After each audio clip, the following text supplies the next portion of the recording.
die Leute haben irgendwie immer das Gefühl, die weiss nicht, was sie will, aber bei mir war eher das Gegenteil der Fall gewesen. Ich habe genau gewusst, was ich will. Ich habe eigentlich sehr gerne halt so eine praktische Ausbildung wählen und ich habe genau gewusst, wo ich hin will und ich habe gefunden, okay, was mache ich jetzt da, dass die mich in die falsche Richtung sozusagen leiten. Man merkt dann, wenn es wirklich so vom einen Tag auf den anderen weg ist, so shit, okay, ein Standbein, nur Instagram ist very risky und wegen dem habe ich also viele verschiedene Projekte angefangen wahrscheinlich. Es fühlt sich einfach sehr falsch anfühlen, wenn ich immer nur die guten Sachen teile, weil das ist halt einfach nicht so. Ich habe sehr viel auch Downs und so, vor allem eben als Alleinunternehmerin.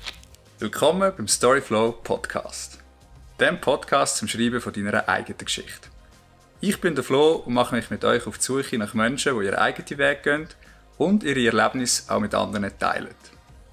Von den ersten Schritt bis zum Aufbau von lebendigen Communities. Wir schauen hinter die Kulissen von Creators und Personal Brands aus der Schweiz. Finden heraus, was sie antreibt und wieso sie sich für so ein Leben entschieden haben. Wir reden aber nicht nur über ihre persönlichen Hintergründe, sondern auch darüber, was es heisst, seinen Alltag in den sozialen Medien zu teilen. Wir wägen die Möglichkeiten und Tücken von den verschiedenen digitalen Plattformen ab, geben praktische Tipps zum Content kreieren und schauen uns an, was es wirklich braucht, um seine eigene, authentische Stimme zu finden. Also, bist du ready, um deine eigene Geschichte zu schreiben? Dann wünsche ich dir ganz viel Spass bei dieser Folge vom Storyflow Podcast. In der heutigen Folge rede ich mit der Nina Bozen. Nina ist Fotografin, Content Creatorin und Unternehmerin für nachhaltige Mode. Auf ihren Accounts nimmt sie uns mit hinter die Kulissen von ihrem Modelabel Et Tulua Verde und gibt gleichzeitig Einblick in ihr Leben als digitale Nomadin. Ich rede mit ihr über ihre Reise als Solo-Travelerin in Afrika, wie sie sich aus der Leidenschaft fürs Reisen und Fotografieren ein Business als Content Creatorin aufgebaut hat und was es heisst, wenn man sich eine eigene Personal Brand in der Fair Fashion Industrie aufbauen. Es ist ein sehr buntes Gespräch, das aber die vielen verschiedenen Facetten von der Nina gut widerspiegeln. Gerade auch, weil sie auch sehr offen mit uns teilt, dass das Leben als Solopreneurin eben auch seine Schattenseiten haben kann. Bleibt also bis am Schluss dran und lasst euch die wertvollen Insights von der Nina nicht entgehen. Nina, es freut mich sehr, dass du heute Gast bist in meinem Podcast und ich finde es sehr lustig. Ich bin ja aktuell an einem Ort, wo die Wahrscheinlichkeit eigentlich relativ gross gewesen wäre, dass ich dich hier verwünscht hätte. Wir sind aktuell in einem Airbnb in Ericeira und das ist ja eine von deinen Homebasen, also du hast ja mehrere so, ja, Basen, wie sagt man denn, Basen als Digital Nomad, wo du dich über das Jahr verteilt aufhaltest. Genau. Darum, ich hoffe, vielleicht kann ich mir am Schluss dann noch den einen oder anderen Tipp abholen von dir. Definitiv. Genau. Ich hätte auch gerne ein paar Tage früher gemacht, den Podcast, weil wir sind jetzt nur noch bis morgen hier in Ericeira, also vielleicht reicht es dann nur noch für irgendwie einen guten Tipp, wo Meli und ich heute Abend können zu Nacht essen können, aber das ist ja nicht schlecht. Genau. Der Grund, wieso dass wir ihn erst heute am Freitag machen, ist aber ein spannender. Du bist ja aktuell gerade zurückgekommen von einer Reise nach Namibia. Genau. Kannst du uns dort vielleicht ganz kurz erzählen, wo du genau warst, was du genau gemacht hast? Ja, voll. Vielleicht noch einmal zurückzukommen, genau, auf Ericeira. Also ich habe, genau wie du schon richtig gesagt hast, also ich bin so ein bisschen als Digital Nomad unterwegs und Portugal und Ericeira ist so für die letzten 2 Jahre on and off immer so ein bisschen meine Homebase gewesen, weil ich auch so ein bisschen gemerkt habe, auch wenn ich das Reisen liebe, vor allem auch wenn man im Creative Business ist halt auch sehr viel immer lokal. Und halt auch so ein bisschen mit Networking verbunden. Und wegen dem habe ich es wichtig gefunden, so eine Base zu haben. Portugal, ich weiss nicht, das hast du wahrscheinlich auch jetzt schon erlebt, das ist schon recht auch eine spezielle Stimmung dort. Das Meer vor Ort und alles ist sehr so roh und halt die Natur ist halt sehr präsent. Wegen dem ist es für mich immer so ein Ort von der Inspiration gewesen. Und genau, lange Rede, kurzer Sinn. Mittlerweile bin ich in Kapstadt vor allem unterwegs. Was auch sehr praktisch ist, weil da der Sommer und der Schweizer Sommer und der Kapstadt Sommer sich so ein bisschen abwechseln und als Fotograf und Content Creator sind halt schon das die Hauptjahreszeiten. Und ich habe schon lange nach Namibia wollen und es war auch sehr naheliegend jetzt gewesen, weil es auch sehr nah ist von Südafrika. Und ich habe auch noch einen kleinen Visa-Run gemacht, darf ich jetzt mittlerweile sagen. Aber als Fotografin, Content Creator ist Namibia halt ein Traum. Und wenn man schon mal so lokal vor Ort ist, habe ich gefunden, muss ich das nutzen und bin recht spontan, also ich habe irgendwie 2 Tage vorher einen Flug gebucht und bin jetzt 2 Wochen in Namibia unterwegs gewesen, habe so ein bisschen Work-Life müssen oder Work-Travel ein bisschen balancieren müssen oder jonglieren müssen, wie man das so ein bisschen immer macht als Digital Nomad oder selbstständige Person, wenn man ja immer doch ein bisschen am Arbeiten ist und nie so ganz 100% Urlaub hat, auch wenn das super wichtig ist. Und ja, bin ganz alleine unterwegs gewesen, habe festgestellt, es ist als Solo-Backpacker nicht so mega einfach, man braucht definitiv ein Auto. Aber es ist mega, ja, es ist wunderschön gewesen. Die Leute sind sehr freundlich und die Landschaften sind etwa so, wie man sie sich vorstellt. Also es ist auch unglaublich, weil es eine von der, oder sogar the least inhabited country in the world ist. Also die Fläche im Vergleich zu den Einwohnern, also du fährst einfach Stunden und es ist halt nichts. Und ja, je nachdem kann das zum Verhängnis werden. Uns ist zum Beispiel ein Reifenplatz mitten im Nirgendwo.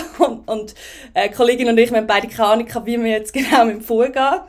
Aber ja, wir hatten Internet und wir haben es irgendwie mit YouTube dann probiert, dann einen Reifen zu wechseln. Haben dann aber zum Glück noch einen freundlichen Fremden gefunden, der dann irgendwie 10 Minuten später dann auch vorbeigefahren ist, irgendeiner, der am Reisen war und der hat uns dann geholfen. Also es ist immer mega cool, finde ich, beim Reisen. Ich meine, die Sachen, so die Momente, und auch ist so das, wo im ersten Moment denkst, Scheiße, okay, was mache ich jetzt? Aber schlussendlich sind es die Momente, wo du dann auch weiter erzählst und irgendwie, wo es so ein bisschen unvergesslich machen, so die Reisen. Also wenn es auch mal schief geht, sozusagen. Voll. Ja, aber cool. Namibia wunderschön. Ja, klar. Ich habe mir natürlich vorher auch ein paar Reels angeschaut. Das ist ja so ein bisschen im fast ein bisschen Daily-Vlog-Stil die ersten Tage bis jetzt dokumentiert. Also ich glaube Tag 4 bis jetzt. Habe ich gerade vorher noch gesehen. Und, Ja, genau. also du hast in diesen 4 Tagen, die ich gesehen habe, hat sicher Lust gemacht, auch mal auf Namibia zu gehen. Und jetzt gerade zu erinnern, was mir mega beeindruckt hat, ist irgendwie die Sanddünen am Meer, wo wirklich gefühlt eine Wüste, die direkt so ans Meer kommt und mega krass ausgesehen hat. Und also was ich natürlich auch bewundere, das poppst ja, gerade was das Thema angeht, auch immer ein bisschen an unserem Feed rauf, weil natürlich Travel, wir interessieren uns für Travel, aber du machst ja das Ganze wirklich auch eben solo, also du bist eigentlich oft allein unterwegs. Und ich nehme mich zu Wunder, oder, du machst ja das jetzt schon ein Zeitchen, also Solo-Travel. Namibia, deine Erfahrungen so als erfahrene Solo-Travel-Backpackerin, hast du da noch die gleichen Ängste vorher vielleicht wie am Anfang, oder ist das schon so Routine, weisst du jetzt mittlerweile genau so, hey, du musst dir keine Sorgen machen, das kommt alles gut? Voll, also es ist schon immer so, also ich glaube immer so der Moment, der Abend vorher, bevor ich abreise, denke ich doch immer so, Scheiße, okay, jetzt geht es wieder los, ich bin voll alleine, aber das Gute ist irgendwie, durch das ich doch auch eher so ein bisschen teilweise impulsiv bin, also es kann ja positiv und negativ sein, in diesen Sachen beim Reisen, also ich bin generell ein super Overthinker, dass ich wirklich alles 1000-mal überlege und was mir auch kreativ teilweise im Weg steht. Aber bei solchen Sachen kann ich es dann wie so auf die Seite stellen und einfach, okay, machst einfach, buchst einfach und dann gibt es eigentlich kein Zurück mehr. Und ich weiss einfach aus Erfahrung, jedes Mal, wenn ich an Ort komme, es ist wirklich so, doch noch so ein bisschen Nervosität kurz vorher, aber sobald man dann mal irgendwo angekommen ist, kommt dann so die erste Erleichterung und ja, das Ankommen und wirklich auch so ein kleiner Kick, so ein kleiner Adrenalinkick von wegen, ja, eben an einem neuen Ort zu sein. Ich finde es immer sehr inspirierend und spannend und dann sind so alle Sorgen so ein bisschen gerade verflogen wieder. Voll. Also es ist schon nicht so, dass ich jetzt so ganz ohne Ängste oder so gehe. Jetzt in Namibia habe ich keine Bedenken von wegen Sicherheit oder irgendetwas. Namibia ist extrem sicher. Jetzt natürlich kommt es darauf an, mit was du vergleichst, aber halt, das ist einer der sichersten afrikanischen Länder. Ich meine, Südafrika ist ein ganz anderes Kaliber. Und auch da bin ich letztes Jahr ganz alleine hingekommen. Ich habe gar nicht so viel überlegt. Ich habe alle Reels und sonst was, wo mich da ausgespielt worden sind, an mich gekonnt ignoriert. Von wegen, dass Südafrika das unsicherste Land ist für Frauen auf der ganzen Welt und so Sachen. Ja, man muss, glaube ich, das immer sehr ausgewogen sehen und so ein bisschen, man darf natürlich nie naiv in so eine Reise gehen. Man ist sich halt auch bewusst, dass man alleine ist. Vor allem als alleinreisende Frau ist das natürlich noch ein bisschen anders, leider. Aber man muss immer so auch die ein bisschen, halt, so das, was man halt auch sonst nicht macht, zur Nacht alleine im Dunkeln irgendwelche Gassen gehen oder so, das ist halt so das Common Sense muss man halt einfach wirklich halt beachten und halt auch ja, ein bisschen die Intuition gleichzeitig auch. Man merkt ja, wenn man im Bauchgefühl so ein bisschen merkt, okay, da irgendwie fühle ich mich jetzt gerade nicht wohl, auch gekommen aus einer Situation rausziehen und sagen, hey, okay, das passt mir jetzt gerade nicht. Oder auch Leute einfach um Hilfe fragen. Habe ich auch schon gehabt. In Griechenland hatte ich wirklich irgendeinen gehabt, der hinten nachgelaufen ist für etwa eine halbe Stunde. Und dann habe ich so irgendjemanden gefragt, hey, du kannst mir kurz helfen? Der ist jetzt, das macht mir gerade ein bisschen Angst. Und ich bin alleine, es hat zwar viele Leute, aber dann, bei solchen Situationen hat man dann schon ein bisschen Respekt und fühlt sich auch gerade ein bisschen alleine. Aber generell voll. Ich bin fast immer alleine unterwegs. Hat auch vor allem damit angefangen, weil ich ein Jahr später aus der Schule rausgekommen bin, weil ich ein Austauschjahr gemacht habe. Und alle meine Kollegen haben halt ihr Gap Year schon gehabt. Und ich so, ja cool, jetzt kann ich halt nie mehr zum Reisen.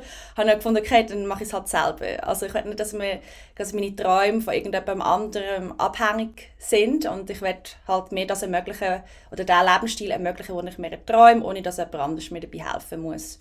Genau. Und so bin ich dann doch mit Natürlichem so, schon immer so ein bisschen, eben so ein bisschen Angst oder Nervosität, nicht unbedingt Angst, gehe ich an jede neue Reise hin, aber man ist so schnell auch wieder, sobald man an einem Ort ist, meistens verfliegen die Ängste und die Bekanntschaften, die man macht, die Leute, die man antrifft, die Geschichten, die man hört, das finde ich einfach extrem inspirierend. Vor allem eben auch als Fotograf, Content Creator hat man ja auch immer wieder mal so Phasen, wo man einfach überhaupt keine Inspiration hat. Und das ist auch gerade, ich habe auch gerade so eine Phase gehabt, wo ich einfach irgendwie gerade nicht mehr so Lust hatte zum Fotografieren. Irgendwie gar nicht mehr gewusst, okay, was soll ich jetzt machen? Wenn es dann irgendwie zum Beruf wird und man halt immer das nur noch so, sozusagen gegen Bezahlung macht, ist ja cool, oder? Träumt ja jeder davon, von dem können leben. Gleichzeitig bist du dann doch ein bisschen eingeschränkt mit deiner Kreativität manchmal und machst halt nicht mehr so Fun-Projects, die du vielleicht am Anfang noch gemacht hast. Und Namibia war für mich auch ein bisschen der Anreiz, die Landschaft, die es dort hat, einfach mal zu nutzen und einfach wieder for fun halt zu createn und wieder halt, ja, das Content generieren, kleine spontane Fotoshoots zu machen und genau. Voll. Also ich glaube, das ist auch ein Grund, wieso dass wir immer oft reisen gehen, weil dann bekommst du einmal den Platz. Oder sonst bist du immer so, eben, am Arbeiten, hast halt die Projekte, wo, ja, vielleicht schon, die Arbeit ist eine kreative Arbeit, aber eben, man muss sich irgendwie an die Vorgaben halten von irgendwie Kunden und so. Und meistens, wenn man dann irgendwie weggeht und so, dann hat man dann auch den Freiraum, auch im Kopf, finde ich fast noch wichtiger, wie einfach nur die Zeit, oder? Sondern auch, dass man weg ist vor allem. Und dann plötzlich kommt die Kreativität wieder. Also, geht das sicher gleich. Du hast jetzt vorher kurz angetönt, deine erste Solo-Travel-Reise, die war also im Gap Year gewesen, nach dem Studieren in dem Fall, also schon länger zurück. Ja, also ich muss gerade mal überlegen, die allererste. Also ich meine, die allererste ist so, gut, das kann man jetzt nicht als Reise bezeichnen, dort bin ich eben als Exchange Student halt da in die USA gegangen. Das ist jetzt nicht sehr, ich meine, das ist ja alles im Rahmen von einer Organisation, wegen dem zähle ich das nicht. Meine offizielle erste Reise, so ein bisschen weiter, war nach Indonesien gewesen, ja, so eben nach dem Gimmi, nach der Kanti, und bin ich 3 Wochen unterwegs gewesen. Ist aber auch so, dass ich dort über Hostelworld oder Workaway, ich weiss jetzt gar nicht, Couchsurfing, ich glaube Couchsurfing war das damals gewesen. Die haben irgendwie so ein Social Tool gehabt, wo man halt sich mit anderen Reisenden kann so austauschen kann. Und ich hatte per Zufall, ich eigentlich vor allem einfach jemanden wählen, mit mir auf zum Mount Bromo zu gehen, dort auf Java, der Vulkan, weil ich gefunden habe, okay, jetzt vielleicht ist es ein bisschen schwierig, dort alleine hinzukommen, oder ich habe noch nicht genau so gewusst, okay, ja, ist das alleine machbar, und dann habe ich mich per Zufall auch eine Schweizerin dort kennengelernt, und schlussendlich sind wir dann, statt nur dort, sind wir eigentlich fast die ganzen 3 Wochen einfach unterwegs gewesen, zusammen. Von dem her ist auch immer so, ich finde, Solo-Travel hat auch immer oft so ein bisschen eine falsche Konzeption, oder man versteht das ein bisschen falsch, weil ich finde, es ist so sozial. Also ich finde wirklich, ich lerne viel mehr Leute kennen, wenn ich alleine unterwegs bin, als wenn ich das irgendwie mit einem Freund oder mit einer Kollegin bin. Klar, da lerne ich auch Leute kennen, aber du bist halt wie gezwungen, wenn du so halt alleine unterwegs bist, und du willst halt, klar braucht man auch so ein bisschen seine eigene Zeit oder so, aber man ist halt doch so, das innere Bedürfnis ist halt doch, dass wir soziale Wesen sind, und du willst halt andere Leute kennenlernen. Und also ich habe wirklich teilweise bei vielen von diesen Reisen, die ich bisher gemacht habe, eher so ein bisschen das Gegenteil gehabt, im Sinne von, okay, jetzt brauche ich echt mal ein bisschen Ruhe, bitte, jetzt will ich einfach mal ein bisschen Me-Time haben und ja, also es ist einfach voll, also es ist sehr sozial, Solo-Reisen, von dem her, das ist so, ja, das ist noch lustig. Indonesien, natürlich eine spannende Destination, hat auch bei uns dazu mal sehr viel bewegt, auch was gerade vielleicht so ein bisschen das Content Creator, Digital Nomad Lifestyle, das Ortsunabhängige angeht. Natürlich Bali so als Hotspot von ganz vielen, die irgendwie den Lifestyle schon leben oder den auch irgendwie vielleicht auf der Suche sind nach so etwas. Bei uns war es dazu mal sicher so eher gewesen, wir haben nach etwas gesucht, haben natürlich noch nicht genau gewusst, was wir machen. Vielleicht zum bei dir mal so ein bisschen die Anfänge erforschen von deinen jetzt sagen wir Karriereweg als Digital Nomad. Hat das dazu mal auch schon dazugehört? Also bist du dort auf diesen Reisen irgendwie auch schon auf der Suche gewesen nach so etwas? Hast du das schon kennt oder hast du das auf deiner Reise dann kennengelernt? Also wie bist du eigentlich auf das, ja doch schon, also mittlerweile ist es ein bisschen bekannter, aber es ist auch natürlich gleich ganz speziell. Gerade für viele in der Schweiz ist das immer noch sehr schwer fassbar, auch wenn man jetzt gut Remote Work machen kann, dass man wirklich das auch nutzt, um längere Zeit wegzuziehen oder wirklich halt also eigentlich das ganze Jahr über ja, halt remote zu arbeiten. Also wie ist das bei dir dazu mal gewesen? Wo hast du die ersten Entdeckungen diesbezüglich gemacht? Also ich glaube, lustigerweise war es wirklich dort auf der Indonesien-Reise gewesen. Ich weiss noch, meine Bali damals ist halt wirklich, ich kann mich nicht mehr genau erinnern, ob 6 oder sogar 7 Jahre her ist. Vor 7 Jahren ist das, erstens ist es noch ganz anders gewesen. Also Bali ist in den letzten 6, 7 Jahren extrem explodiert. Und dort hat es wirklich noch fast keine Leute gehabt, es hat noch viel mehr Reisfelder und so gehabt. Und in irgendeinem Hostel hat es trotzdem so 2 Leute gehabt, die so am Laptop waren. Da habe ich eben mal so ein bisschen mit denen ins Gespräch gekommen und so gefragt, hey, was machen die? Und so, ja, man arbeitet remote. Und ich so, okay, was heisst das überhaupt? Und ich weiss noch, dort ja, habe ich schon gedacht, wow, das ist mega cool, das will ich auch. Und ohne mir das so mega bewusst zu sein, aber jetzt, wenn ich daran zurückdenke, kommt mir die Begegnung wieder so in den Sinn. Und ich glaube, das hat so wie so eine Samenpflanze in mir wahrscheinlich und zeigt, was möglich ist, weil ich glaube, das ist auch oft so das Problem, vor allem auch, würde ich jetzt mal behaupten, in der Schweiz, dass viele Leute halt gar nicht so gar nicht realisieren, was überhaupt möglich ist. Oder wenn du etwas nicht kennst oder gar nicht deine Möglichkeiten gar nicht siehst, dann wie willst du sie finden? Und ich glaube, das finde ich aber immer so inspirierend beim Reisen auch, wenn du halt die ganzen verschiedenen Lebenswege und Lebensstil siehst, was überhaupt alles möglich ist. Und das tut so deinen Horizont halt um einiges halt vergrößern und ja, halt einfach mehr Optionen aufzeigen, weil, ja. Und das war die Reise gewesen, da bin ich zurückgekommen, habe dann doch aber gefunden, okay, ich brauche aber zuerst mal jetzt ein abgeschlossenes Studium. Also so bin ich dann schon noch gewesen, weil ich auch nicht genau gewusst habe, okay, mit was könnte ich jetzt überhaupt da so Digital Nomad sein. Ich habe schon irgendetwas gebraucht, habe gefunden, okay, Kommunikation, klingt doch gut, habe angefangen zu studieren. Ja, mein Studienweg war ziemlich holprig. Ich habe schlussendlich abgeschlossen in Design Management, aber meine Kommunikationsstudiengänge, ich habe wirklich etwa 3, 4 verschiedene Unis bin ich gewesen, und ich habe immer wieder so Gaps dazwischen gehabt, weil ich nie ganz zufrieden war. Die Leute haben irgendwie immer das Gefühl, die weiss nicht, was sie will, aber bei mir war eher das Gegenteil der Fall gewesen. Ich habe genau gewusst, was ich will. Ich habe eigentlich sehr gerne halt so eine praktische Ausbildung wählen und ich habe genau gewusst, wo ich hin will, und ich habe gefunden, okay, was mache ich jetzt da, dass die mich in die falsche Richtung sozusagen leiten. Und dadurch, dass die Gaps entstanden sind, bin ich immer wieder reisen. Also dort bin ich zum Beispiel dann mal 2 Monate in Costa Rica gewesen, habe Spanischkurs gemacht jeden Tag, habe 5 Monate in Valencia gelebt, habe auch Spanischkurs gemacht jeden Tag. Und so durch die ganze Reise oder dann auch spontane Trips irgendwie in Polen, gefunden, cool, Polen kenne ich nicht, gehen wir es mal abchecken. Durch das habe ich dann meinen Instagram-Account gegründet. Das war, glaube ich, im Fall 2009 offiziell. Ich habe das mal gesehen. Also ich weiss gar nicht, ob Instagram, das ist, glaube ich, wirklich in den ersten paar Jahren, wo es Instagram gegeben hat. Ich weiss gar nicht, wenn es offiziell gestartet hat. Ja, es ist ziemlich bei denen entstanden und unter dem Namen «The Escaped Student», weil ich halt immer so ein bisschen der Student auf der Flucht war, weil ich eigentlich gewusst habe, okay, ich will das machen, ich will eigentlich reisen und ich will eigentlich gar nicht in einem Hörsaal sitzen, bin ich eigentlich so ein bisschen das Content Creator Game so reingerutscht, weil ich dann unter anderem auch gesehen habe, so die ersten Influencer sind so ein bisschen auf meinem Feed erschienen. Travel ist so ein bisschen die einzige Nische fast gewesen, dazumals.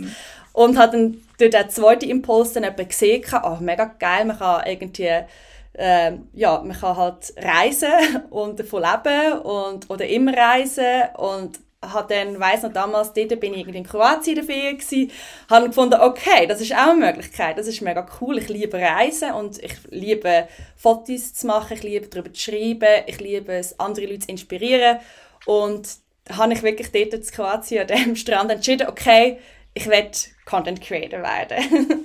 Und ja, damals ist es halt wirklich auch noch einiges einfacher gewesen, es sind viel weniger Leute gewesen, habe dann wirklich angefangen, meine Reisen zu teilen, meine Fotos, sehr, sehr viel mit anderen connected. Das ist wirklich so, ich würde behaupten, das ist immer noch das A und O, aber vor allem damals, weil es so eine recht enge Community war, haben wir uns alle gegenseitig unterstützt und ja, durch das ist es dann auch mit dem ein oder anderen Post, der ein bisschen viral gegangen ist dann so langsam so ein bisschen der Weg hat dann so ein bisschen gestartet mit Content Creation, wo dann eigentlich so auch den Weg oder den Weg geleitet hat zu dem, was ich jetzt mache, mehr halt eben Fotografie und Content Creation, weniger jetzt als Bloggerin per se, aber so hat irgendwie das eine zum anderen geführt und ja, und ich finde es spannend, mal schauen, was noch hingeht.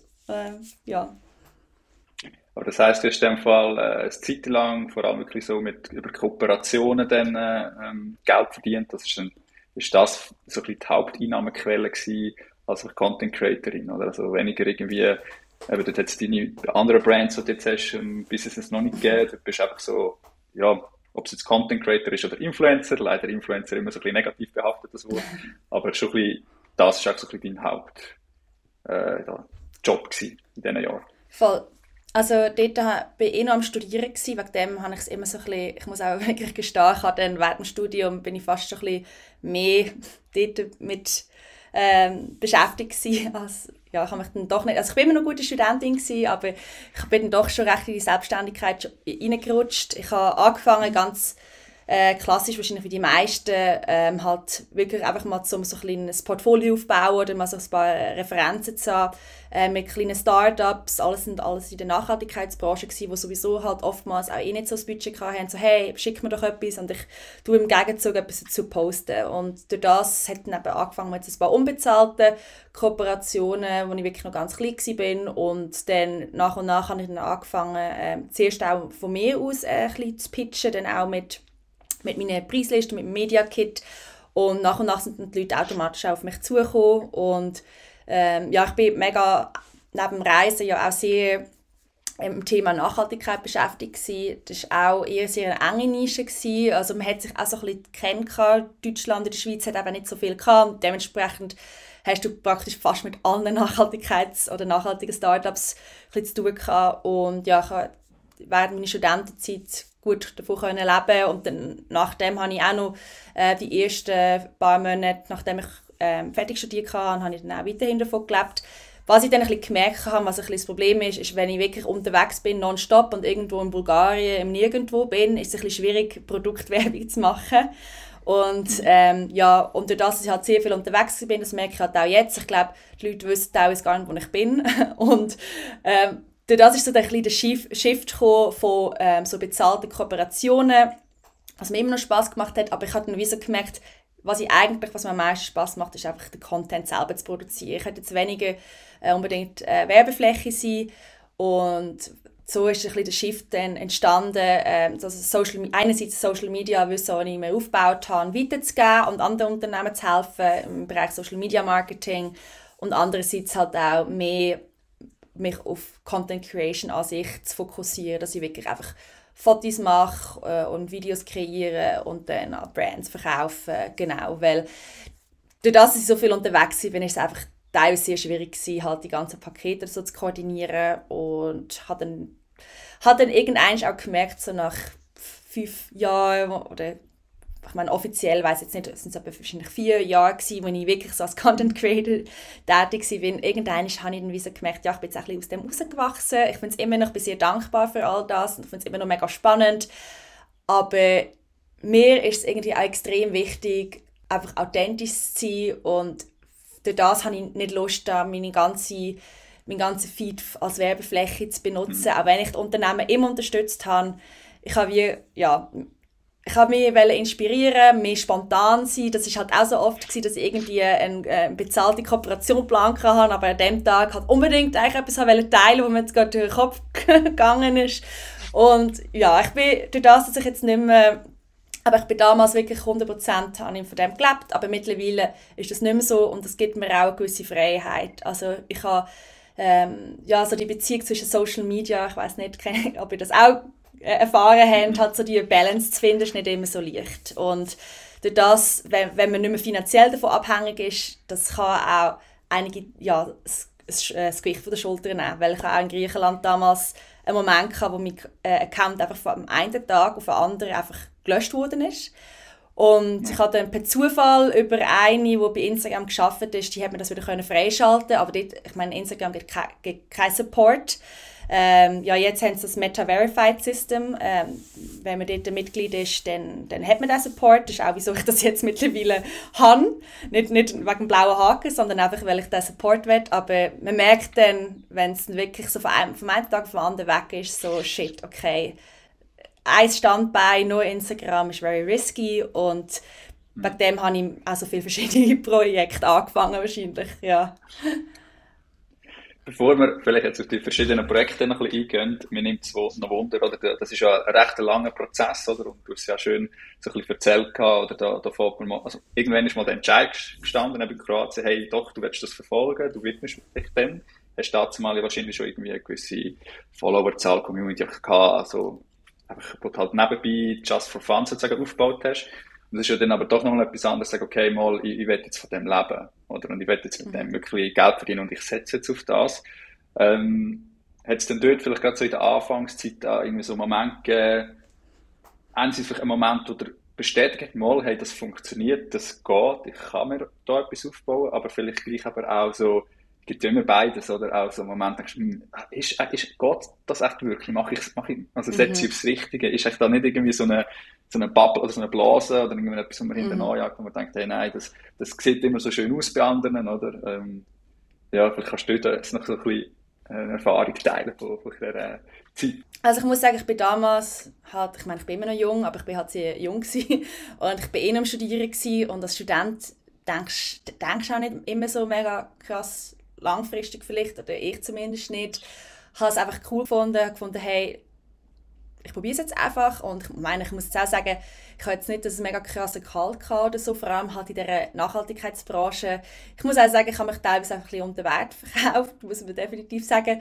Ich war auch so allgemein so ein kleiner People-Pleaser gewesen, oder habe halt immer auch sehr nett sein und hat mir ein bisschen leid getan, wenn halt so kleine Startups gekommen sind, vor allem so nachhaltige Startups, die halt nicht so mega Budget hatten, und mega oft haben die gesagt, okay, ich mache es auch für das. Voll. Es ist jetzt, das mit dem Geld, also ich bin nie so mega geldfokussiert gewesen, und ich habe mir eben, wie gesagt, einfach nicht so krass viele Gedanken gemacht.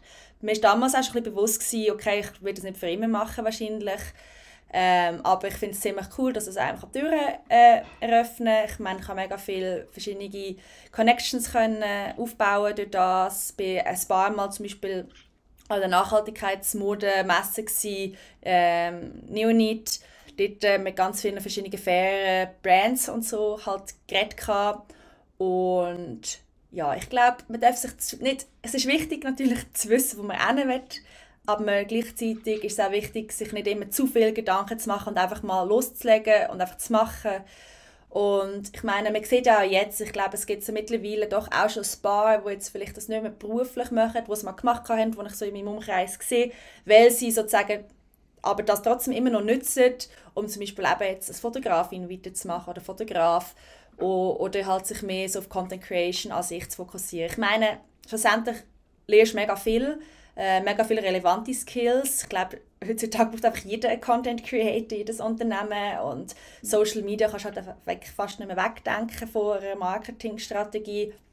Und ja, es hilft mir jetzt auch bei meinem eigenen Business, also mit meiner Fotografie oder meinem eigenen Label, ist es halt unentbehrlich. Und ja, ich habe nie wirklich so die Angst gehabt, dass es irgendwann platzt. Ich habe gewusst, okay, es wird nicht für immer sein. Und ich glaube, ich habe es einfach, solange es halt gerade läuft und so ein bisschen im Flow ist, im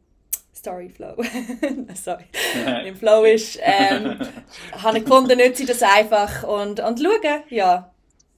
Just do it. Auch wenn ich Nike nicht so unterstütze, aber ja.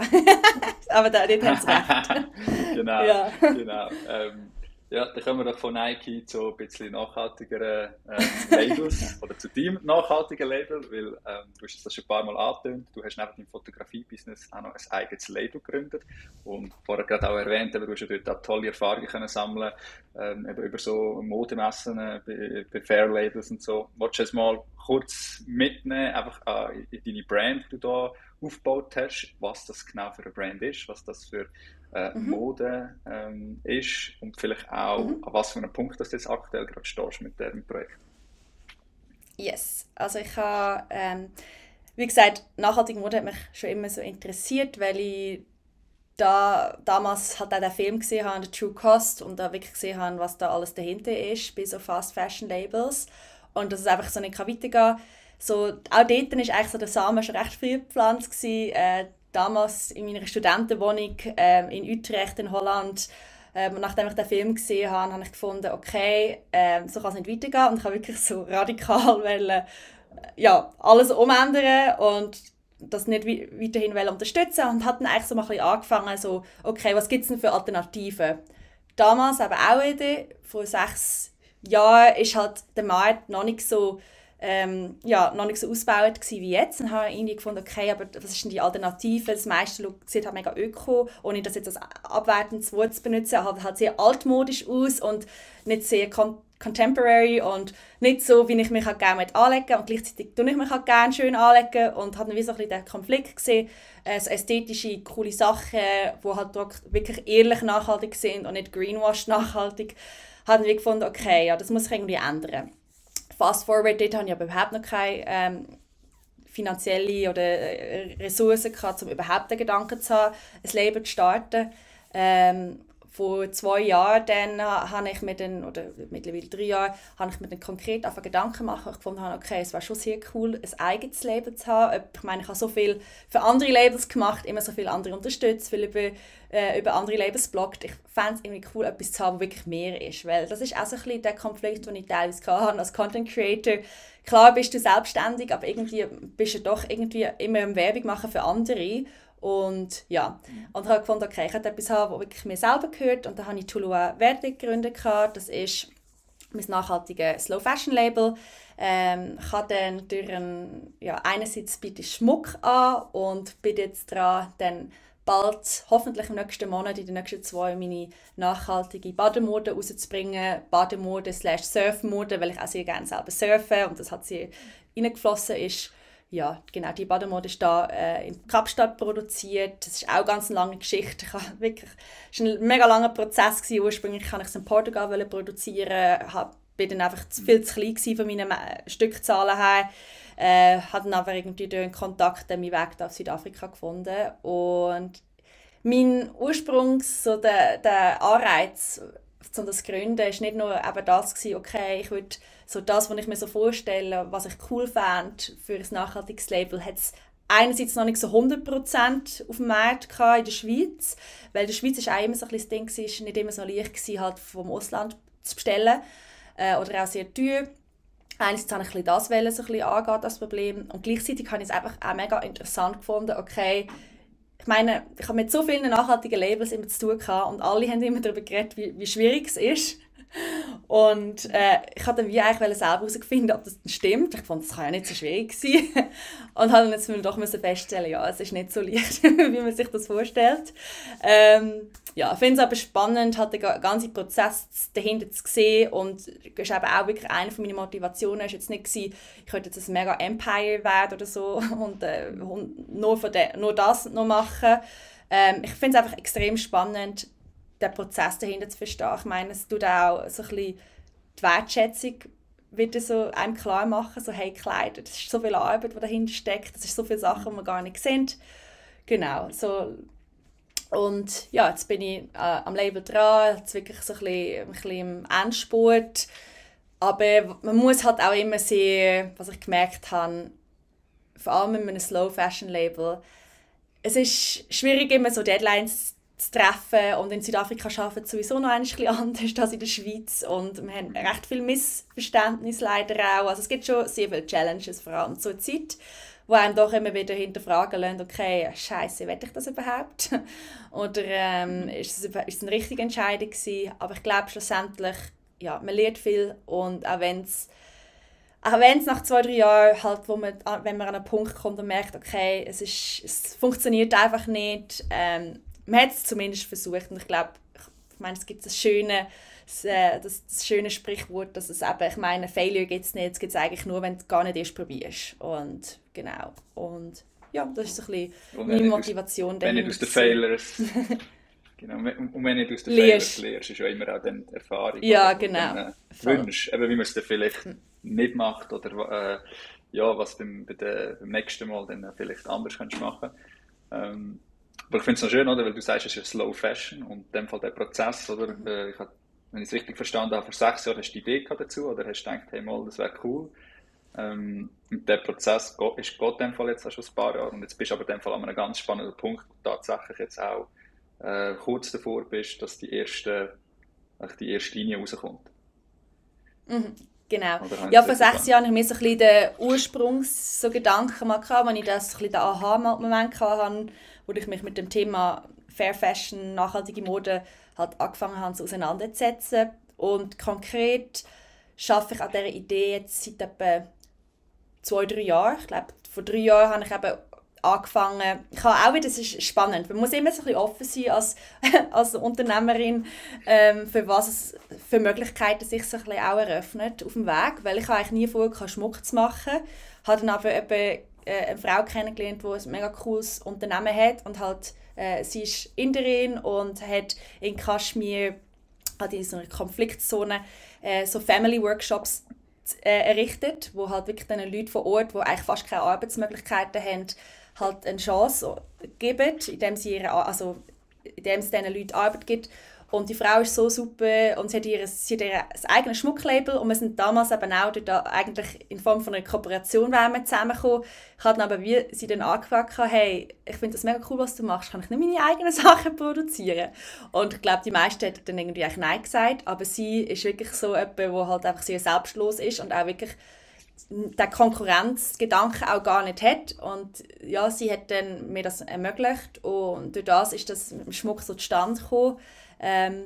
Und der Schmuck ist eben ein Teil und ich kann vor allem auch Kleider anbieten und Kleider und Bademode ist jetzt eben da. Wie gesagt, als nachhaltiges Label habe ich mir halt schon auch sehr überlegt. Portugal ist halt so ein bisschen so das Zentrum von der nachhaltigen Mode und wegen dem habe ich gefunden, ich muss in Portugal produzieren und ich will in Portugal produzieren. Portugal ist aber so ausgeschöpft mittlerweile, die brauchen deine Arbeit halt einfach nicht. Also es ist wirklich so, sie haben kein Interesse auch gehabt und du musst halt Mindeststückzahl ist halt 150 Teile pro Farbe, pro Style. Und das ist halt, vor allem wenn du auch ein Paar hast, ist es extrem schnell sehr viel. Und einerseits sehr teuer, gleichzeitig willst du halt auch nicht mehr auf so viel Ware sitzen, die dann vielleicht niemand kauft. Und durch das ich für mich ist es immer sehr wichtig, sehr lokal zu arbeiten und dass ich halt auch lokal Einfluss nehmen kann. Ich habe dann gemerkt, okay, Südafrika ist überhaupt nicht Swimwear, ist überhaupt noch nicht so etabliert und habe es aber sehr spannend gefunden, weil das Studio, mit dem ich jetzt zusammen arbeite, das sind halt so 5-6 Frauen, die dort arbeiten. Alles halt projektbasiert, das heisst, wenn sie kein Projekt haben, dann bekommen sie kein Geld über. Also nicht, sie sind halt so als Freelancer angestellt sozusagen, aber es ist alles fair und nachhaltig. Aber durch das habe ich wirklich gesehen, dass die Dankbarkeit einfach so da ist. Ich meine, mit meinem kleinen Projekt, das in Portugal halt einfach nichts bedeutet, kann ich halt wirklich so einen grossen Einfluss da vor Ort haben und diesen Frauen über Monate lang jetzt ein Einkommen garantieren und hoffentlich auch in Zukunft. Und genau, dieser Gedanke hat dann schlussendlich dazu geführt, dass, obwohl ich gefunden habe, hey, ja klar, der Nachteil ist halt doch, ja, die Flugdistanz, klar, ich muss die Ware von Kapstadt halt importieren, aber für mich ist halt extrem wichtig, was halt auch viele nachhaltige Label teilweise sehr zweitrangig sehen, der soziale Aspekt und wirklich können halt, Frauen können halt, ja, mehr Chancen bieten und halt eine bessere Zukunft. Und das hat dann schlussendlich überwiegt. Ja, und ich habe einfach gemerkt, man darf sich nicht zu versteifen auf so vorgefertigte Ideen, die man hat. Man muss wirklich flexibel bleiben und halt auch für neue Möglichkeiten offen sein. Und durch das finde ich das sehr cool, wie sich das jetzt entwickelt hat. Und dass ich so ein bisschen mit meiner kleinen Brand, die eigentlich gar nicht wert ist für Portugal, da irgendwie doch lokal, dass es sehr geschätzt wird und ja. Genau. Hey, das ist mega spannende Perspektive mal auf das Thema, weil ich weiß nicht, du hast wahrscheinlich nicht auf dem Schirm, Melli ist ja, bevor wir gestartet haben mit unserem Creator Business, hat sie ein Studium gemacht in Textile Business Management in Zürich, oder? Und sie hat halt einen Fashion-Hintergrund und aus dem Grund schwebt das bei uns eigentlich auch schon länger mit um. Also jetzt vielleicht nicht mega konkret, aber es ist gleich immer so, hey, wenn wir mal irgendwann etwas machen könnten, oder, wo dann halt auch auf der Fair Fashion Seite ist, oder, weil sie hat dort halt auch im Weg nie gesehen bei grossen Brands, sie hat dafür für einen Manor gearbeitet, wie dort so die ganze Lieferkette und all das Zeug aussieht und ist auch ein Grund gewesen, wieso dass sie dann aus dem raus ist, oder, und wir dann unser Ding gestartet haben und seither ist das halt schon immer auch so ein bisschen im Hinterkopf gedacht, okay, wenn es irgendjemand eine Möglichkeit gibt und wir haben auch Ideen für gewisse Sachen. Aber das Lustige ist halt schon, oder, wenn du dich noch nicht so mega mit dem befasst, oder, ist schon immer so das Bild, gut, du gehst dann auf Portugal und dann hast du kannst hast du Auswahl von 10 verschiedenen Fabrikanten, wo du dann einfach kannst schauen und das jetzt mal so zu hören, dass es eben scheinbar jetzt in der heutigen Zeit, oder, schon längstens nicht mehr so ist, dass du andere Orte suchen musst. Das habe ich schon mal sehr, sehr interessant gefunden, jetzt nur schon für uns. Und eben der soziale Aspekt, dass man den halt nicht vergessen darf. Oder bei dem Ganzen, es geht nicht nur um Nachhaltigkeit im Sinne, okay, wie kann ich den Footprint möglichst klein behalten, das ist natürlich schon wichtig, aber halt, okay, wo habe ich wirklich einen nachhaltigen Impact eben in dieser Lieferkette. Ja. Und das habe ich jetzt mega schön gehört, also so mal die Perspektive zu hören, dass man sich halt auch entscheiden kann, okay, ich projiziere es jetzt hier an einem Ort, ist vielleicht jetzt der rein vom Footprint her weniger nachhaltig, dafür hat es in der Community vor Ort einen nachhaltigen Impact. Und ich finde, das ist ja immer schwierig zu messen, oder? Was jetzt das genau für eine Auswirkung hat, aber ich finde, das dürfen wir auch wirklich auch nicht irgendwie missachten oder sollte man irgendwie auf dem Schirm haben zumindest, oder? Dass das ja auch Nachhaltigkeit ist. Voll. Spannend. Ja, aber Nachhaltigkeit ist halt einfach wirklich, ist halt für mich man hat sehr ganzheitlich gesehen und man sollte auch ein bisschen von dem Gedanken wegkommen. Ich meine, als ich gestartet habe ich wirklich so wählen, ich will das nachhaltigste Label sein, was es überhaupt gibt. Und habe dann auch so gemerkt, okay, es ist ein bisschen ein höherer Anspruch und es ist halt sehr schwierig. Und ich meine, ganz ehrlich, ja, es ist halt so, das Nachhaltigste ist halt gar nicht zu konsumieren. Aber schlussendlich, solange wir auf dieser Welt sind, haben wir halt Grundbedürfnisse oder so, im Sinne von halt bedeckte Körper zu haben oder Essen. Und ich glaube, man muss sich auch ein bisschen von dem Gedanken lösen, alles von Anfang an oder halt immer alles 100% perfekt zu machen. Ich meine, ich würde sehr gerne in Zukunft auch mit einem biologisch abbaubaren Material arbeiten. Momentan ist es regenerated, wie sagt man, also regenerated waste, also consumer waste. Sorry für die ganzen Anglizismen, ich hoffe, das versteht man. Also es ist auch ein nachhaltiges Material, aber ich habe halt so ganz am Anfang so ein sehr innovatives Material haben, das halt wirklich auch kompostierbar ist. Innerhalb von 6 Jahren würden sich die Bikinis halt einfach auflösen, anstatt von wie normale Polyester, was halt irgendwie 30, 50 bis sogar länger, 100 Jahre braucht. Aber es ist, glaube ich, einfach wichtig, vor allem als Unternehmen, einfach sehr ehrlich zu kommunizieren und halt auch zu sagen, hey, schau, ich mache wirklich das Allerbeste, was ich kann. Es ist leider nicht immer alles möglich als kleines Label, wie jetzt eben das biologische abbaubare Material.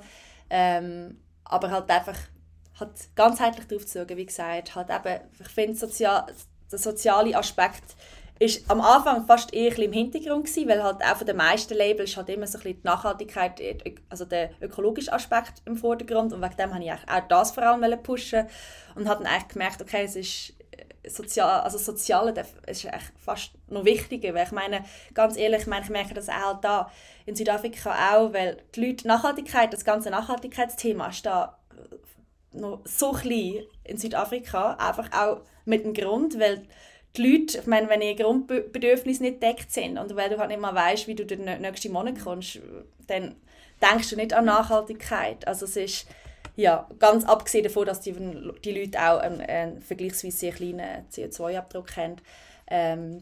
Ja, ich weiß gerade nicht mehr, was für einen Punkt ich wählen oder ja, aber ja, man muss ein bisschen davon, ich habe meine Gedanken gerade ein bisschen verloren, aber ja, wir können sonst noch Ja. auf ein spannendes Thema eingehen, finde ich, weil du das auch angesprochen hast und weil das, glaube ich, etwas ist, also wenn man jetzt mal einfach deinen Feed anschaut oder einfach deine Brands an sich mal so ein bisschen durchscrollt, dann fällt einem auf, oder mir ist das sehr aufgefallen, ist eben, dass du wirklich probierst, ehrlich zu sein oder transparent zu sein, oder dass du halt wie, wenn du oft so, ob es jetzt so Travel-Accounts sind, ob es irgendwie so Brands sind, dann hast du so schöne Feeds und du hast immer so, ja, ist halt das so ein bisschen Insta oft oder so ein bisschen eben Highlights oder Highlight oder alles, was irgendwie visuell mega zieht und das sieht man bei dir natürlich auch, wunderschöne Feed, egal ob es jetzt auf den Brands ist oder ja, hat immer einen eigenen Anspruch und wie es gegen aussen wirkt, gell? Aber ich zumindest finde, kommen mega schön daher, oder?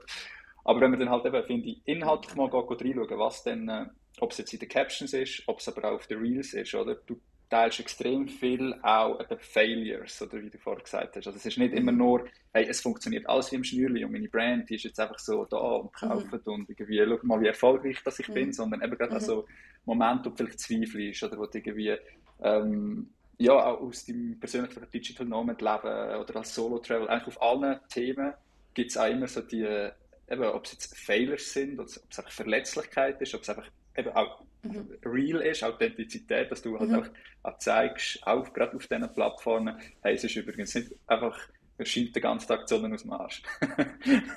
Oder? Ja. Ja, und ich finde das einfach, also das ist überhaupt nicht selbstverständlich, oder? Es ist irgendetwas, was nicht einfach ist zu machen. Also wir haben mit dem auch oft ein bisschen Mühe, weil es mehr so ist, nicht weil wir das nicht wollen, irgendwie authentisch sein, sondern wir probieren wirklich auch immer sehr, also authentisch zu sein oder zumindest auch, wie man uns scannt, oder? Dass das irgendwie, wenn uns dann Leute mal in echt begegnen, dass sie nicht das Gefühl haben, wir spielen eine Rolle und in echt sind wir komplett anders oder so. Aber halt, dann vielleicht auch gerade so Zweifel zu teilen, oder eben, wenn es so in schlechten Momenten, ich finde das mehr schwierig, weil dann ist bei uns zumindest immer so nicht der erste Gedanke, ich teile jetzt das, weil dann hat man irgendwie den Kopf nicht mehr anders, oder? Und erst in den schönen Moment denkt man, das wäre jetzt schön zum Teilen, oder? Ich weiß nicht, vielleicht hast du einen Tipp, oder also, wie du das machst, dass das wie nicht verloren geht, oder? Ja, also klar, es ist immer so eine Balance, also wenn es wirklich gar nicht irgendwie gut geht oder ich total Krise habe, ich muss auch wirklich sagen, diese Woche war gerade ein bisschen down mit meinem Label, also es sind ganz viele Sachen dazugekommen und ich einfach gefunden habe, nein, ich habe jetzt irgendwie gar keinen Bock mehr weiterzumachen. Es ist auch nicht so, dass ich irgendwie als erster Instinkt dann, okay, ich nehme jetzt mein Handy für und filme das. Es ist mehr so im Nachhinein, dass ich das gerne teile. Ich meine, klar, wenn du negative Emotionen hast oder irgendetwas gar nicht läuft, dann braucht man halt auch einen Moment. Und wenn das halt, man ist halt sehr verletzlich. Und auch ich tue dann nicht das direkt teilen. Aber ich finde es extrem wichtig, weil ich will jetzt nicht, dass dass mein Feed oder meine Stories halt das so misleading sind, indem es halt immer nur die schönen Sachen zeigt. Ich glaube, es hat einfach mal damit angefangen. Ich glaube, es war wahrscheinlich so eine Comfort Zone, die ich irgendwann mal so überschritten habe und dann wirklich mal verletzlich war. Und wenn du das einmal machst, ist es halt wie mit der Gewohnheit oder so, ist es halt auch, falls es mit der Zeit halt leichter. Und ich halt immer von mir aus halt so gesehen, okay, ich tue mich halt sehr viel vergleichen und ich meine, wenn ich da alle Storys sehe, ist es mega cool, ich finde es mega spannend, wenn ich andere da ihre wunderschönen ästhetischen Sachen anschaue. Für mich ist aber mittlerweile der Aspekt einfach auch so viel wichtiger, dass man irgendwie nahbar kann sein und sich so ein bisschen verletzlich kann zeigen, damit die Leute, die Community, Follower, wie man sie auch nennen, halt auch einem so ein bisschen halt kennenlernen und auch einen persönlichen Bezug aufbauen können, weil niemand ist 24/7 alles super, alles positiv. Und ich glaube, ich merke auch so ein kleinen Shift, muss ich auch sagen, von Instagram. Ich meine, vor 2-3 Jahren ist alles noch extrem so, Travel-Influencer sind immer noch die extrem ästhetisch krassen inszenierten teilweise auch Fotos gewesen, die man halt gerne anschaut und so. Aber ich habe so das Gefühl, dass es ein kleiner Shift ist, dass jetzt viel mehr so Richtung Storytelling geht, Richtung echte Emotionen und so real, authentic Content. Ich weiß nicht, ob das jetzt mittlerweile einfach meine Insta-Bubble ist, das kann auch sein. Ich meine, klar gibt's, ich feiere die ästhetisch hochwertigen Content-Creator auch immer noch sehr, ich finde das mega cool, aber ich merke halt einfach so, dass mir das persönlich einfach wichtiger ist, dass ich auch mich mit der Person kann identifizieren kann, mit der, wo ich jetzt da, mit der, die ich followe oder so. Wegen dem ist das bei mir persönlich auch so ein wichtiger Aspekt, weil ja, ich möchte halt zeigen, dass es gibt zwei Seiten und es fühlt sich einfach sehr falsch anfühlen, wenn ich immer nur die guten Sachen teile, weil das ist halt einfach nicht so. Ich habe sehr viel auch Downs und so, vor allem eben als Alleinunternehmerin ist es nicht immer leicht. Das ist vor allem auch jetzt, ich meine, ich tue meine Brand ganz selber finanzieren. Es ist extrem schwierig gerade und man muss echt sehr viel Abstrich machen. Und ja, ich will schlussendlich einfach Leute inspirieren. Das ist so ein bisschen, ich glaube, es ist auch das, was du eigentlich erreichen willst mit deinem Kanal. Ich will den Leuten einfach zeigen, ja, alles ist möglich. Klar bin ich trotzdem, muss man sagen, logischerweise, ich bin komme von der Mittelklasse. Ich habe klar schon mal gewisse Privilegien, wo Leute, die jetzt da in einer Township aufwachsen, einfach schon mal nicht haben, wegen dem ist es sehr viel schwieriger, dort rauszukommen. Das ist jetzt ein grosser Sprung. Ich bin mir definitiv bewusst, dass ich so gewisse Privilegien habe, würde ich damit sagen. Aber trotzdem ein bisschen zeigen, hey, schau, es ist möglich. Das Leben ist Ups and Downs, aber irgendwie gibt es immer einen Weg vorwärts. Und das ist so ein bisschen zu meiner Message geworden. Und ich habe mittlerweile, ich möchte gerne wieder ein bisschen ästhetischere Sachen reinbringen. Momentan ist schon so ein bisschen ein Punkt, wo ich finde, okay, mir ist es wichtig, authentisch zu sein. Und wegen dem tue ich auch immer sehr spontan und direkt posten. Aber mir fehlt jetzt gerade auch ein bisschen das Fotografen-Ästhetische kommt jetzt gerade ein bisschen weniger raus. Ich würde gerne einen Mix reinbringen in Zukunft. Ich finde es wichtig, authentisch zu sein, aber man darf trotzdem auch noch schöne Bilder und so zeigen.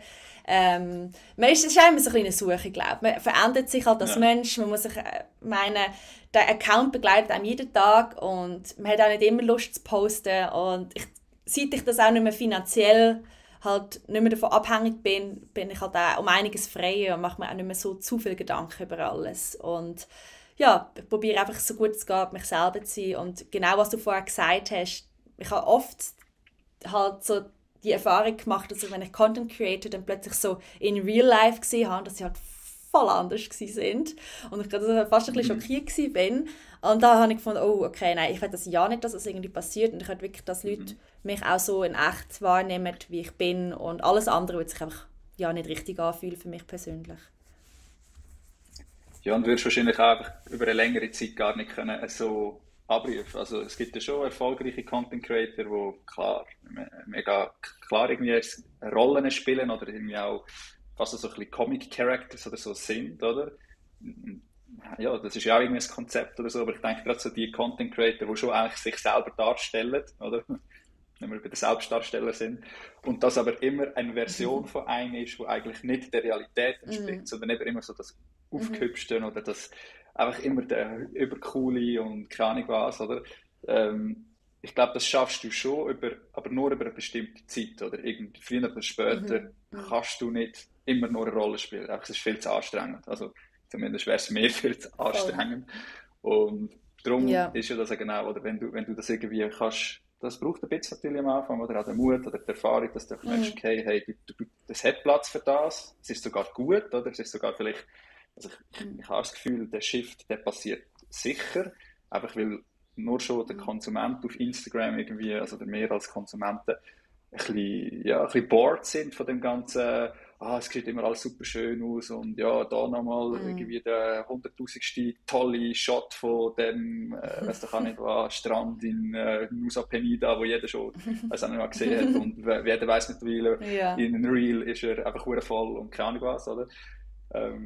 Und dass man dann halt eher nach dem, also Ausschau haltet oder auf das reagiert, was dann halt eben real ist oder authentisch ist, wo man eine Geschichte hört, wo man irgendwie merkt, wie es geht hinter den Kulissen ab und eben auch gerade persönlich, wie geht es hinter den Kulissen bei diesen Creators ab. Und ja, eben darum, ich glaube, das ist der way to go, das ist ja das, wo glaube nachhaltig dann wieder ist, wenn wir wieder bei dem Thema sind, weil es halt auch viel mehr zu realen Connections führt, auch mit der Community. Aber gerade wenn man die vielleicht mal in echt trifft, Mega. oder es wäre, ja.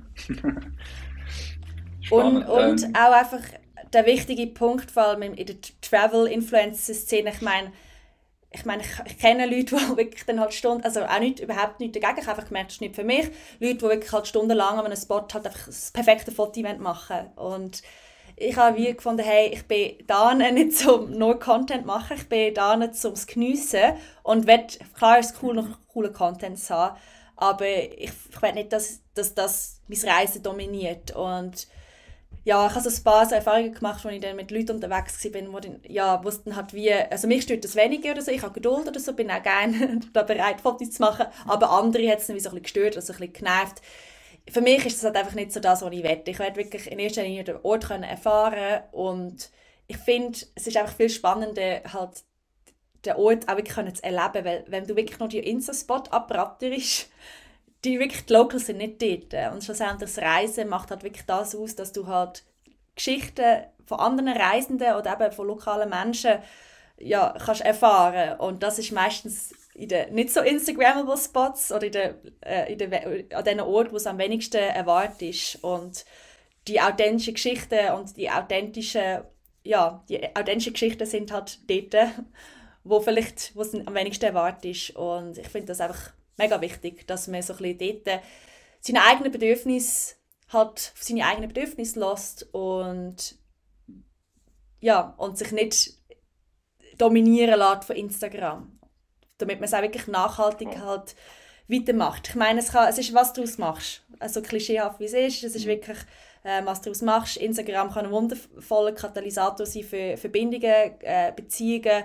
Ich habe wirklich schon viele Leute kennengelernt, wo ich auch also wirklich halt auch offline getroffen haben, wirklich schöne Freundschaften daraus entstanden sind. Und nebst dem ganzen Hate für Instagram und so, muss man auch die Aspekte einfach sehen, dass es ist das, was du daraus machst, und es kann ein wundervolles Tool sein, wo man auch eben seine Passionen freien Lauf kann lassen, wie eben authentische Geschichten erzählen, authentische Storys teilen. Genau. Ja, und einfach eben gleichgesinnt. Ich finde das... nein, das ist authentisch. Da gibt es keine Katz. Nein. Ja, cool. Ja, nein, aber das ist genau das. Also, es geht uns natürlich genau gleich. Auch gerade mit der Verbindung ins reale Leben und den Begegnungen, die du machst. Das ist ja lustig. Wenn ich so zurückdenke, unsere Hochzeit von 3 Jahren bald. Krass. Ist schon so lange her? Ich weiss noch, ja. Ja, ist es? Warte, jetzt muss ich gerade sagen. Nein, also 2 Jahre. Das kannst du sein, oder? Jetzt Ende... Ja, wir haben als Zivil... Wie alt ist jetzt eure Tochter? 15 Monate. Ja. Und sie ist ja 9 Monate nach dem Hochzeit gekommen. Oder so. Ah. Nein, was soll ich sagen? Genau. Unsere Gäste, also es hat ein sehr eng befreundetes Pärchen, die haben wir halt dazu mal auch über Instagram eigentlich kennengelernt, also wo wir am Reisen waren, zu Vietnam. Sind wir halt irgendwie gerade an so einem Ort gewesen, wo es jetzt nicht mega populär war, sondern einfach irgendwie Da Nang, das ist so eine riesige Stadt in der Mitte von Vietnam, aber wo es eigentlich kaum Touristen hat, also wo wirklich so ein bisschen für uns irgendwie lustig war, weil wir dort durch die Straße gelaufen sind und die Leute uns einfach nur schon angelacht haben und irgendwie, was, das sind mal irgendwie Europäer. Und das war aber nicht irgendwie ein Kuhdorf, sondern wirklich eine Millionenstadt, aber halt nicht so touristisch. Und wir haben dann dort halt auf Insta einfach mal geschaut, hey, ja, weiß auch nicht, schaust halt unter den Hashtags, Da Nang, was auch immer oder so. Und dann haben wir dort, ich weiß gar nicht, ob wir reingeschrieben haben oder sie uns, aber auf jeden Fall gesagt, ja, ihr seid auch da. Weiß nicht, wenn wir mal zusammen einen Kaffee trinken oder so. Und eben fast forward, irgendwie, das gar nicht 8 Jahre später oder so, sind sie an unserer Hochzeit, oder? Noch mit ein paar anderen, die wir auch über Insta kennengelernt haben, oder? Also, und eben, er hat dort irgendwie, also der Pam hat dort irgendwie so einen Spruch gemacht, sozusagen, so ein kleines Ding, Anekdote, er hat die Anekdote erzählt und gesagt, ja, Instagram sozusagen das Tinder für für einfach Freunde oder so, sozusagen, wenn Ja, voll. Matchmaker. so soziale Kontakte willst knüpfen mit so Gleichgesinnten und so. Das wirst du natürlich in dieser Bubble ja dann schon, oder durch den Algorithmus immer so ein bisschen die Leute, die Gleichgesinnten halt, oder die gleiches Zeugs machen, anspielt. Ja. Darum bin ich sicher bei dir mit dem. Ja, ist auch nicht mehr so leicht heutzutage. Ich meine, ab einem gewissen Alter, ich meine, als Kind war es so easy gewesen, um andere Kinder kennenzulernen und alles, aber ab einem gewissen Alter ist es so schwierig, finde ich teilweise, wirklich halt gute Freundschaften oder so zu knüpfen oder Leute mit gleichen Interessen. Weil wir haben doch auch recht, also ihr ja auch, also einen kleinen unusual Lebensstil und viele können das vielleicht auch nicht so verstehen oder ja, mit dem finde ich das ein mega cooles Tool, halt wirklich so ein bisschen gefiltert auch andere Leute kennenzulernen, im Sinne von halt wissen, dass man merkt dann halt eigentlich schon, okay, ja, dass die sehen jetzt ziemlich cool aus, da könnte eine gute Freundschaft daraus entstehen. So, ich glaube, du hörst es auch, wenn unsere Nachbarn sind am Rasenmähen. Okay. Ich sehe wirklich so Gärtner da im Ding. Wahrscheinlich so langsam ein Signal, wir sind jetzt nicht in einer Stunde, dass wir vielleicht dann zum Ende kommen. Ja, voll. Also, obwohl ich noch viel länger mit dir reden. Ich bin mega spannend. Nein, es wird dann auch langweilig für die Hörer irgendeiner oder Hörer. Ich weiss nicht, ich habe das Gefühl, wer bis jetzt zulässt, der findet die Thematik wahrscheinlich auch genug spannend, dass er noch länger könnte über unsere Erfahrungen zuhören. Genau, aber hey, also ich habe es wirklich ganz, ganz spannend gefunden, die verschiedenen Sachen. Wir werden sicher in den Shownotes alle deine Kanäle auch noch aufschreiben. Vielleicht noch als Abschlussfrage, da habe ich noch eine Frage zu deinen Brands. Du hast ja Tulua Verde und Tulua Studios, ist das richtig? Genau. Was heisst Tulua? Ja, voll. Ja, es heißt Rising und also Tulua Verde, also Tulua ist Sanskrit und Tulua Verde heißt einfach the Green Rising, aber mit dem Gedanken dahinter, eben, dass es mein Slogan ist ja auch Where People and Planet Thrive, weil die beiden Aspekte von wegen Nachhaltigkeit und die Leute können es empowern, um das Leben zu leben, wo für sie eigentlich, was sich gut anfühlt für sie, das sind so ein bisschen der Grundgedanke hinter meiner Marke. Und ich habe es irgendwie einfach schön gefunden. Der Green Rising hat sich irgendwie passend angefühlt und so ist das dann Name entstanden. Und ja. Und Tulua Studio, genau, ich habe dann wie gefunden, weil Tulua Verde, meine Marke, ist sozusagen ein Kunde von meinem eigenen Content Creation, Social Media, Marketing Business. Und ich habe dann wie gefunden, okay, ich bin jetzt an einem Punkt, wo ich nicht nur als Freelancer mit meinem eigenen Gesicht auftreten will, ich will das auch ein bisschen expandieren und hoffentlich auch andere Leute an Bord holen gleich.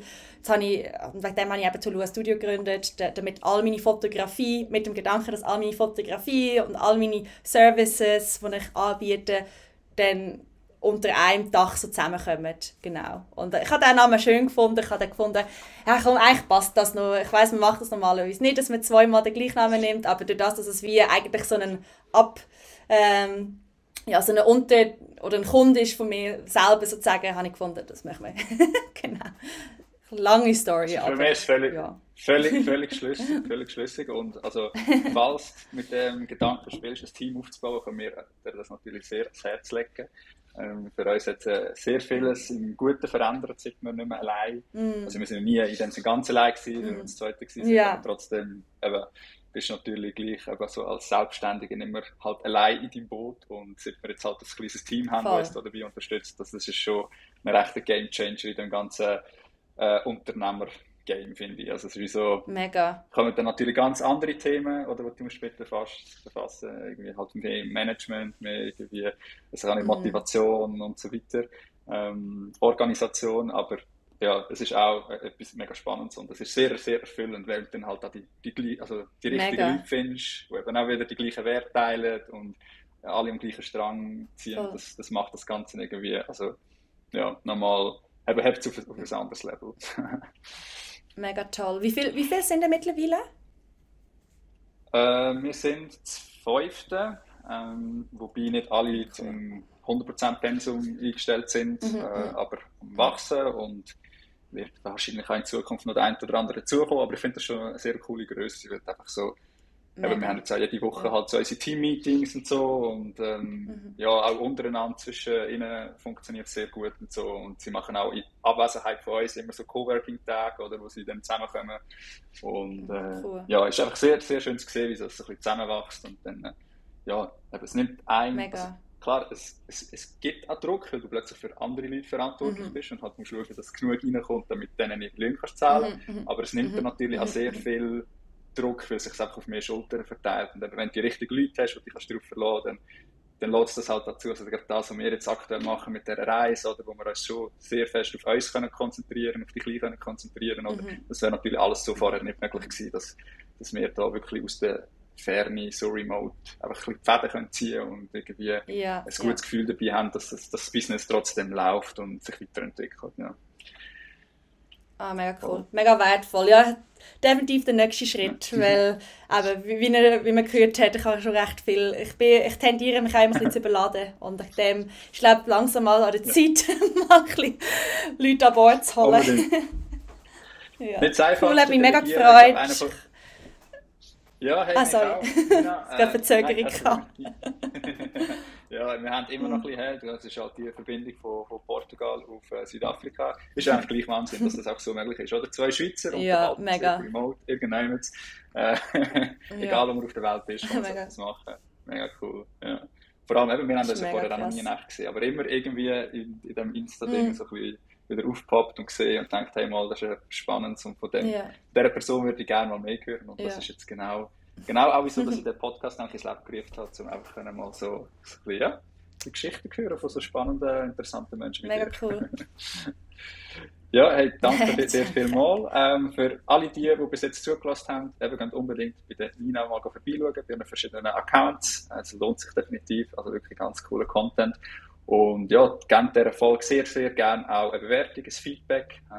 Es ist jetzt die 8. Folge, die wir aufgenommen haben und hoffen, dass wir noch ganz viele weitere so Gespräche führen können. Das hilft uns natürlich, wenn ihr uns bewertet auf allen Plattformen und ja, uns einfach Feedback gebt, was euch da so geholfen hat auf eurem Weg zum hoffentlich Content Creator. Du brauchst Unterstützung auf deinem Weg als Content Creator?